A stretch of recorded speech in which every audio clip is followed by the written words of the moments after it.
Hello again. Welcome to another episode of Leading from Alignment with our good friend John Obolewski, as well as a guest that we're excited to introduce to you. John, how are you doing today?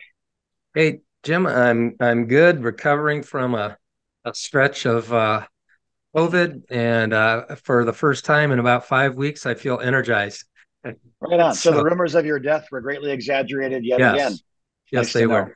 Nice to know. Good. For those that are watching, they'll see a third face on the pod today. Why don't you introduce our guest? Yeah, we are really privileged to have with us Daniel Whitehead. Daniel serves as the CEO of Sanctuary Mental Health Ministries. It is a wonderful ministry, and he's going to tell you all about it. I met Daniel through a mutual acquaintance a couple of months ago, and Jim, we had such a good conversation, and I was so intrigued by what they're doing that I Right on. thought, oh, we've got to have Daniel on the podcast because I believe what he's going to talk with us about today and then in the next podcast is going to be a tremendous help to pastors in their congregations, all not just in the United States and in Canada, but all over the world. We're very Right on. excited about having Daniel with us today. So, Daniel, welcome to the podcast. Oh, it's great to be with you. Thanks for having me. Let me start by commending you, John, on your haircut and your glasses. I'm a big fan. Yeah, Hold Yes. on. Let me join you. there you How's that? go. I got it. Do you know what? The three of us, this we could be triplets. This is remarkable. Instead of Yeah. Larry, Moe, and Curly, it's Curly, Curly, and Curly. Yeah. Great to be with you, Da- gentlemen. Yeah, Great. Daniel, thanks for being with us. And when we have a guest on the podcast, we always like to hear their story of Yeah. how they came to Christ. We never really tire of hearing that amazing moment and time where Jesus became real to you. And so I wondered if you would share with us a little bit of your journey towards faith.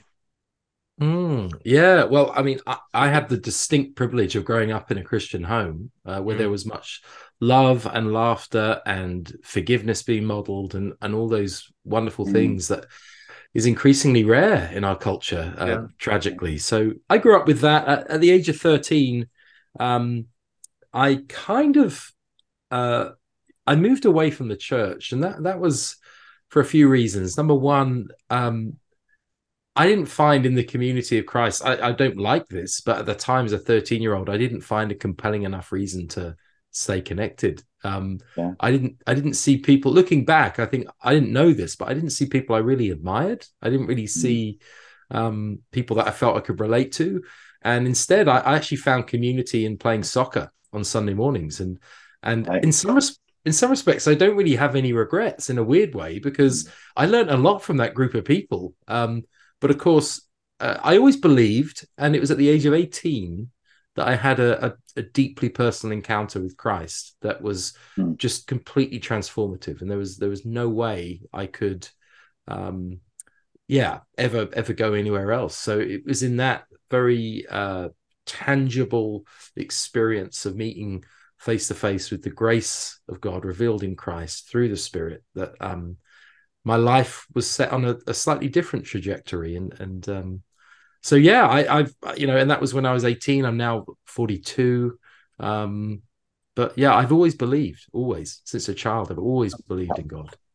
Help me out, Daniel. So what happens next? You have this what you describe as a face-to-face encounter with the grace of God. It's not a religion, it's not a sermon, it's not a homily, it's Mm, not a tradition, it's a savior, it's a person.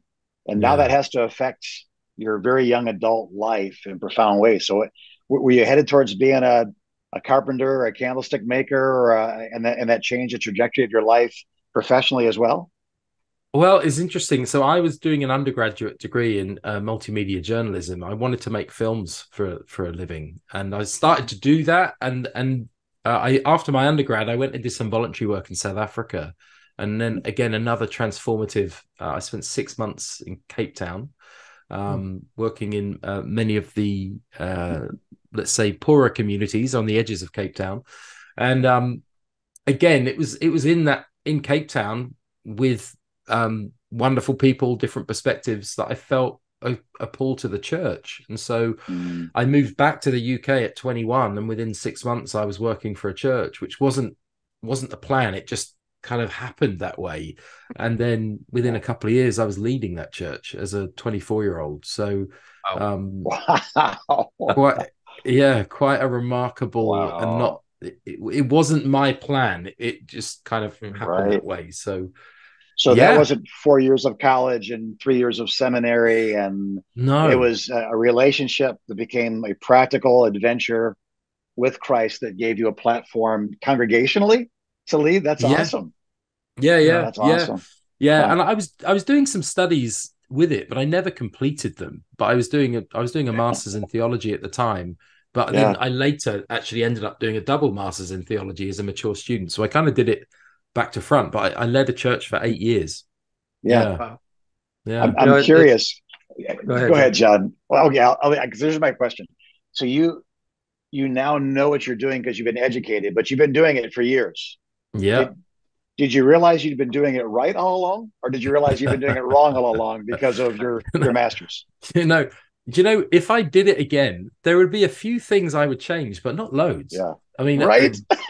the way the way the way I lead, I'm a very intuitive leader. Yeah. And I know some people aren't, and I respect that, but I am, and I Yeah. you know, often when you get nice compliments from people about the way you lead or the way you present, where did you train? And I'm like, I honestly, it's just in me. It's just who I am. Right. This is how I communicate. This is how I understand people, in Yeah. all of the good and the bad, because there's always good Right. and bad, whoever you are. There's this, Yeah. the lie that you can have a perfect leader or that a human being can have 20/20 vision on everything. It's a lie. Yeah. It's not true. So, Yeah. yeah, That's so good. I was thinking, that you said it wasn't, you hadn't planned it that way. I would concur that if I had to plan my life, it definitely wouldn't have taken the twists and turns that it did.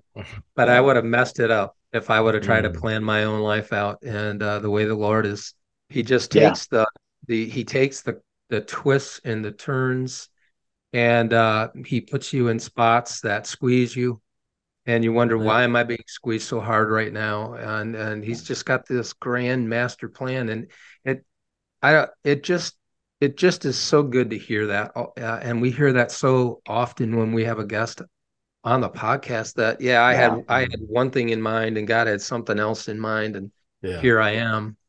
So that's so neat. Well, Daniel, we're very interested in what you're doing now. Can you tell us about the organization you're currently serving?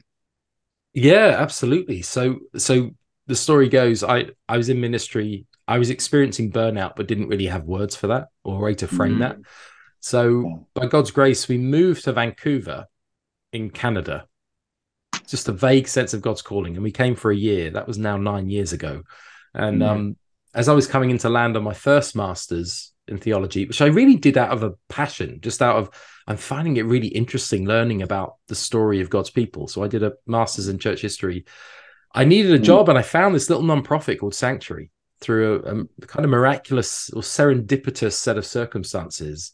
I found this little nonprofit, and I applied, and it was two part-time people. And my intuitive sense was this organization could just blow up. There's such a global need for the kind of Mm. conversations that this organization is having. So what Sanctuary does is it takes theology and psychology, and it lifts up the voice of lived experience. So people's story of living with a mental illness or a mental health challenge in the context of faith. And it holds all of these different perspectives together and helps the church find a new way of talking about mental health and a new way of being in response to the needs of mental health. And when I realized what Sanctuary had done as a local nonprofit in Vancouver, I said, well, if we could take what we've learned in the local church over the last 6 years and we can turn that into a model that anyone anywhere can access, we can help millions of people find a Mhm. supportive, loving community, find a place where there is a sanctuary, a safe place for people to recover faithfully with God. So we found that scalable model in the Sanctuary course. We created a course which is kind of like a mental health alpha course. It's 8 sessions. It's now in 5 languages. It's been used in 80 countries.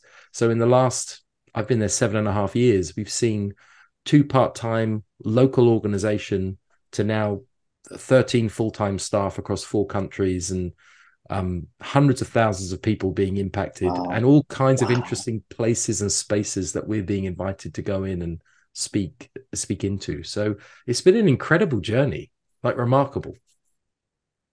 Wow.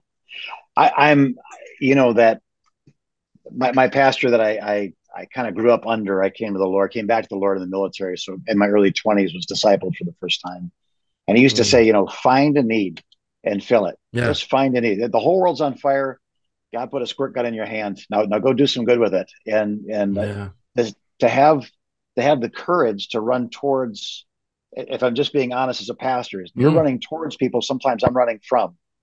Yeah. You know what I mean? And you're running towards them by the millions, and that was a good thing is really evidence, isn't it? That God is in it, because you had hope for millions. You can't approach millions without hope for millions. Can you expound on that? You're talking about an intuitive leader, and obviously there's some vision here, and you're not afraid of a challenge. You're 24 years old, senior pastoring. So how did you grasp the moment that you were in? Because this is pre-COVID, right? This is before everybody's using this medium. You're pioneering to some degree this idea from scratch. It's funny. No, all of those things are true. Objectively, they're true. But the reality for me in the midst of it is it doesn't sound anywhere near as brave or glamorous. It's not, I often think very often the depiction we have of like Moses, when he's standing in front of the sea and he's got the staff, and we picture him like, poking his chest out, planting it. And I just wonder if he was kind of holding it, looking around,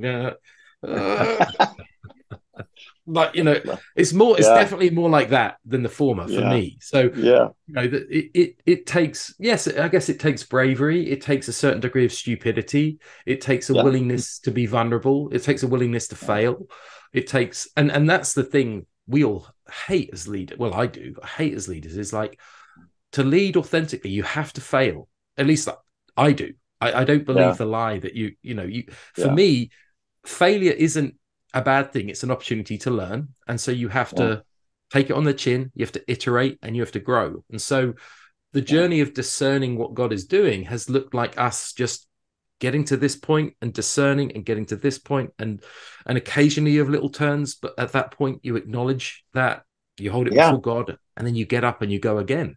So it isn't as glamorous as it seems, but remarkably, we have got to this place by having a deep sense of community in the team and this sense of need. We're driven by, there is such an immense opportunity for the church to step into this gap in this historical moment. And the question that keeps me awake at night is, when you look at need in society, historically, the church has always been at the center of meeting those needs. That's why there's a church at the center of every city, town, and village in the New World. That's why there's a cathedral at the center of every city in Britain, my motherland.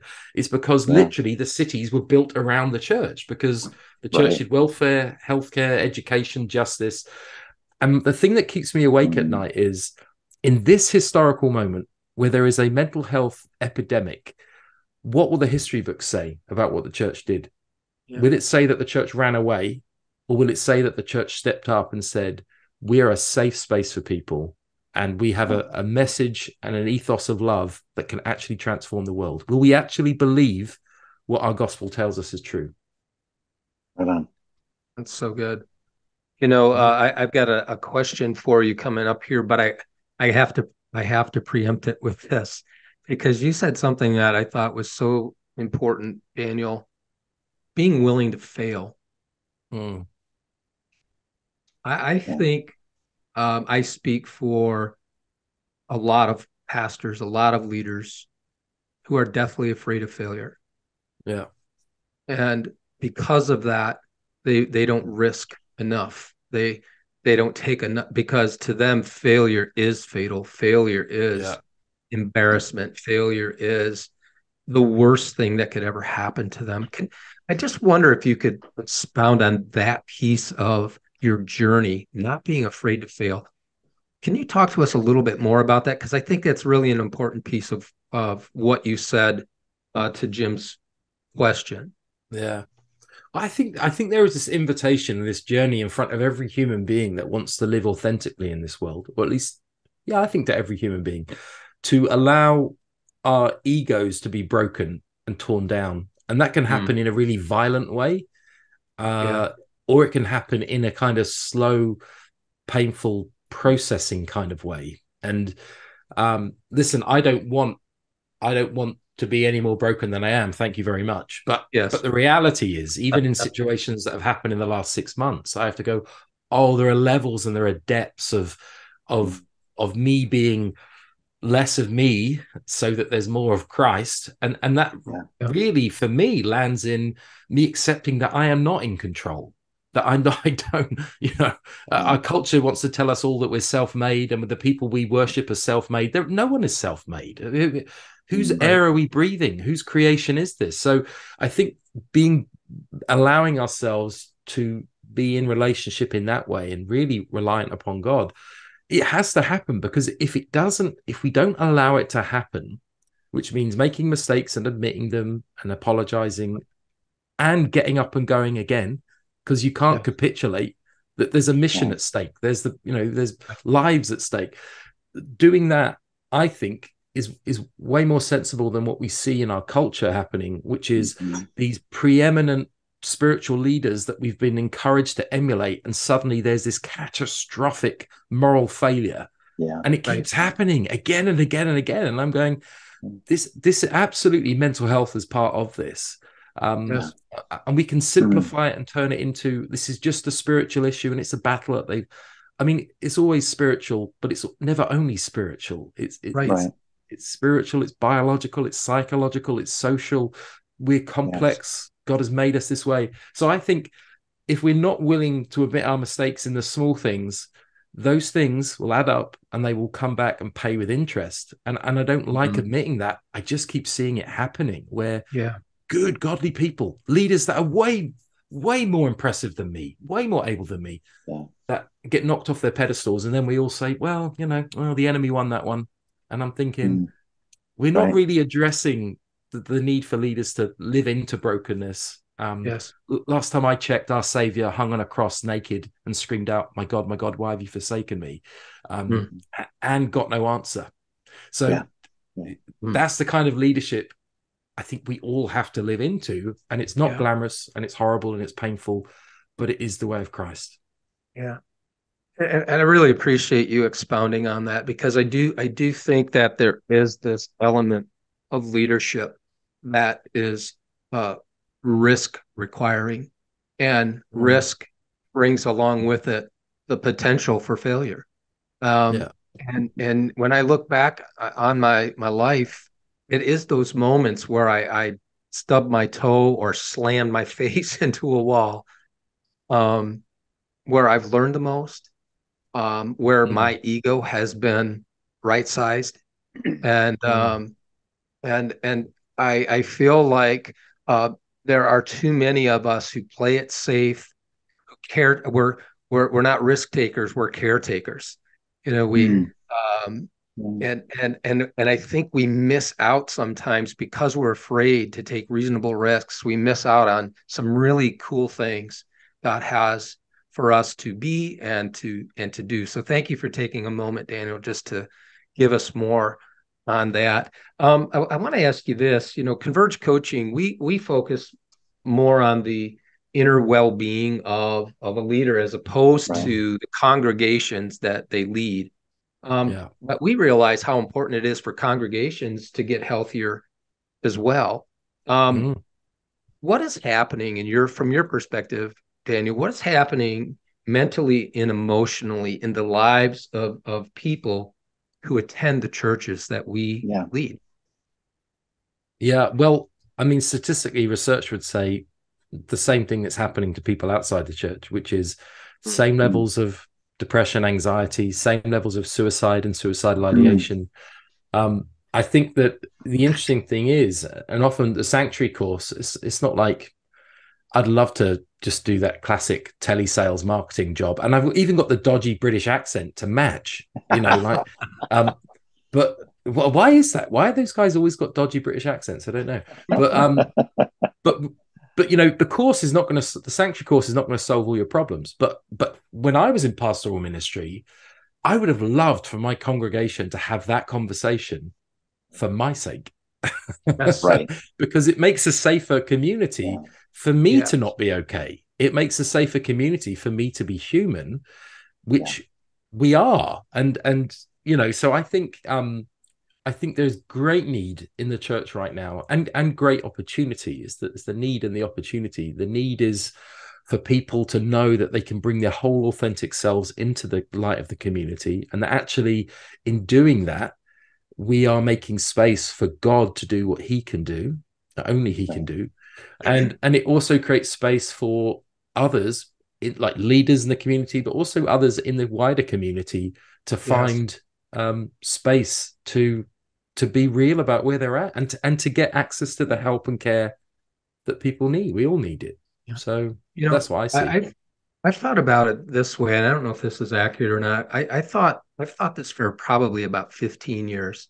In order for a leader to be healthy as a whole person, that it requires several things. One is that leader taking ownership of that for themselves, that nobody else is responsible for their well-being. But it also requires understanding from their board and from their congregation as well. And I don't know if you agree with that thought or not. Definitely. That's the thing. I think, I don't want to misquote someone. I think it might have been Brené Brown who said it. I might be wrong, but I think she said something like, vulnerability is good for everyone. Vulnerability is good for me. It's good for the community, but people will weaponize your vulnerability and use it against you. And it's so true. And the one place where our vulnerability should not be weaponized is the community of Christ. It doesn't make sense that, my son goes to a Christian school, and he loves it, but he's found, like, in his old school, which is a non-Christian school, the kids were kind of easier to get along with. He said in the Christian school, they kind of always telling me, like, remember the 10 Commandments, or that, and he's a young boy trying to find his way in the world, and he actually is like, I found more encouragement with my friends outside the church. So which was interesting. He was talking to me about that as a 7-year-old, and I'm like, I led a church. Wow. I led a church for 8 years, and when I was at my biggest point of need, it was really accidentally I bumped into. I tell you this story. I became a godson to our friend. Our friends, they're not people of faith, especially. I mean, they may have faith, but they don't go to church, and I don't really know. But they invited me and my wife to become godparents of their son. And there's another couple invited. And the other couple, again, as far as I know, they don't attend church. They're not people of faith. So as they do in Britain, after your christening, everyone's back to their house, and all the guys are outside standing around a bonfire in the rain, drinking beer. So I don't know that this is a particular cultural tradition, but it was for them. And I'm standing around, and this other godfather, wonderful man, starts telling me his story. And he has a harrowing story of trauma, just awful, terrible things that have happened to him as a child. And he just spontaneously tells me, and I said, wow, I'm like, it's amazing that you're able to live into your story and talk about it. And he said, I realized I had this trauma. And I said, what do you do with that? He said, well, I did see a therapist, but the other thing I did was I told my friends. And he pointed at these guys standing around this bonfire. And these are like big, burly guys. These are rugby, beer drinking guys. Yeah. And I said, and what response did you get from them? And he said, well, no one judged me. And everyone said, hey, whatever we can do to help you, just tell us. We're here for you. And in that community, that picture of community, I'm like, man, I wish I was experiencing that in my own friendship circles in the church. And I feel bad saying it. And I'm not trying to point the finger at anyone. But the reality is, I did not have that level of openness that he had. So I think there is something, and that's hard for us to hear as people who love the church and who love God, But I think I just had to be real about it and go, I'm not sure the church that I'm leading is able to hold this kind of level of vulnerability for people. And so really the Sanctuary course is trying to help churches in a safe way find that space for people to find that vulnerability. I just love it in so much. In your experience, Daniel, say there's 100 people in the church, and how many people need to embrace this model of community before it really has a chance to become the ethos of the community? Is it one small group of guys around a campfire that can change the whole culture? Is it 50%? Is it 51% of tips? How many healthy people does it take to make something unhealthy have a much better chance, a changed culture? Yeah. Oh, I'd love to know that answer. If I did, I'd be telling everyone what it was, but Yeah. I'm not sure. I think it depends on the people. I think, I mean, it's like the classic adage, Jesus hung out with 12 people for 3 years, and, and one of them actually didn't work out that well. So I think, there is a model there for us if you've got the right people. And I definitely think this kind of conversation, this subject, if it's modeled at the front, if it's modeled by leadership, then the transformative effect is incredible. I've seen it in small groups where one guy goes, "Hey guys, can I just be honest with you?" And he talks for 10 minutes, but that gave everybody in the circle permission to be honest. Kind of from that day forward, it changed from this Bible study or prayer group or purpose, themed event or interest themed event to friendship. Really, when some guy said, "Yeah, I'm really struggling with my marriage." And it turns out 2 other guys of the 10 were struggling with their marriage. And then there's one older guy who used to struggle with his marriage that might know how to help those guys. And before you know it, it really is a much different setting than the Bible study, the men's study or whatever it was. Just curious. My experience is it doesn't take many people to get authentic before it becomes far more contagious than the mass or the hypocrisy. Is that your experience as well? No, I think that sounds absolutely right. I'm just thinking about previous experiences with churches that I know where, if you've got the right person, like the person who is the mover and shaker or the influencer or the connector, if you can get hold of that person, then it's amazing how quickly people can get on board. So I think that's true. Yeah. Right. So here's our problem right now is we're up against the clock, John. I'm assuming I can feel that ticking going on, but there's like 5 questions I haven't asked you yet as a pastor, and I'd love to get another swing at this. Would you stick around? This is 216. Would you give us another, maybe come back next week, if you will, as far as our listeners are concerned? And there's so many things I want to ask you about mental health, about the program that you have. And I guess we'll kind of close it out that way. If someone was looking for the information you've talked about, how would we find you? How do we connect with what you're doing? Oh, well, of course, I would be delighted to come back. So our website is sanctuarymentalhealth.org. You can also find us on Instagram, Facebook, X. Is that what it's called now? I don't know what it's called. X now, yes. Yeah, this week. When this airs, it'll be called something else 2 weeks from now. But this week, it's called that. But sanctuarymentalhealth.org. You can look us up and follow us. Okay, right on. All right. And for those of you who might have missed that, because here's the translation: Sanctuary mentalhealth.org. Right? I got that right? Okay. You got it. Good. Right on. Well, John, anything you want to say in closing?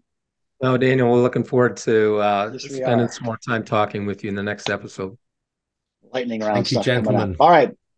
God bless you, our dear watchers and listeners. I love that we've had this last 25 minutes to hang out together. I think anytime God is brought into the conversation, the potential for generational change exists. And I think that if you listened or you're in need of this, or you're going to go log on to the website now, or you're going to enlist a coach, I think that this 25 minutes has been well spent, and we're praying for you that God will continue to lead you and use you and bless you and keep going.